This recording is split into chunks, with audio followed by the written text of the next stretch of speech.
Jaguars coach Urban Meyer says, no chance. He lands at USCUrban Meyer. Rarely, if ever, experienced anything like this at Ohio State or FloridaTen. Penalties. 6 dropped passes. 3 turnovers. Down 20 at halftime. Confusion on the sideline and in the huddle. The Jacksonville Jaguars essentially looked unprepared in Meyer's NFL debut, a 37-21 loss at Houston on Sunday. It was such a shoddy performance against another team presumed to be one of the league's worst that critics wondered whether Meye would stick around long enough to fix the floundering franchise.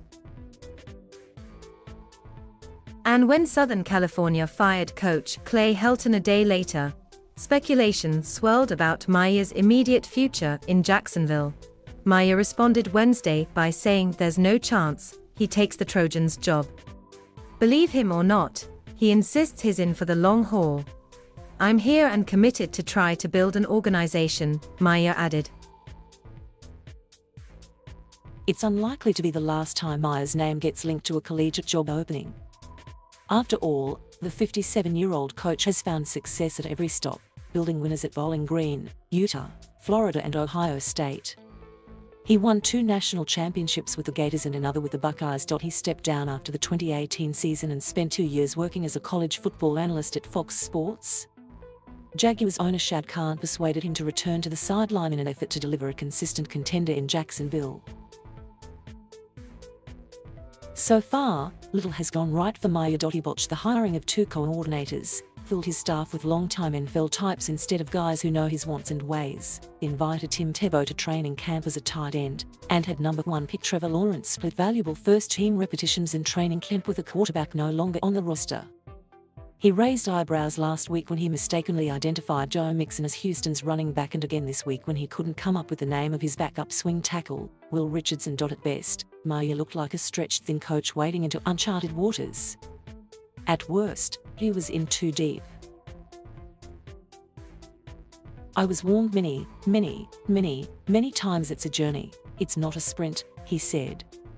We're healthy, attitudes are good, we have good players and we're building something.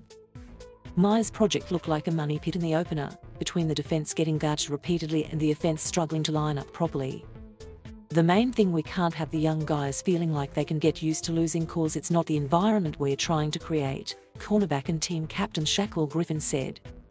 For captains, we've got to do a little bit more. We've got to bring the guys along. We've got to keep them up. We've got to keep their spirits up and getting them starting to believe in something that's a lot bigger than Game 1. The Jaguars are counting on a better performance Sunday against Denver, which won its opener at the New York Giants. It's just we lost a game, Meye said, downplaying any narrative or silliness circulating around him or the team right now. Meye said earlier this month he doesn't miss college recruiting and made it clear how different college football is now compared to when he stepped down for health reasons. He pointed to the ever-changing landscape and the addition of rules allowing players to earn money from their name, image and likeness. Meye took over a 1-15 team in Jacksonville and chose Lawrence as his building block.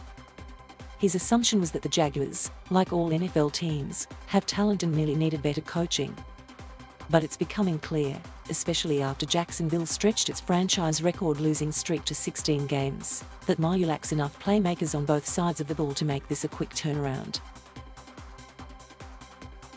I don't want to ever fall into that trap of saying, this is a 4-year plan, a 3-year plan, Meye said. That's not fair to players. This is a 1-game plan and then we'll worry about the next game. There's some guys that have played a lot of football in that locker room and they deserve our very best. That's what it is. Other than a bruised soul that we all have right now, we're still swinging away. Like I said, you'd probably see a little different look on my face if I had bad guys. That's not the case at all.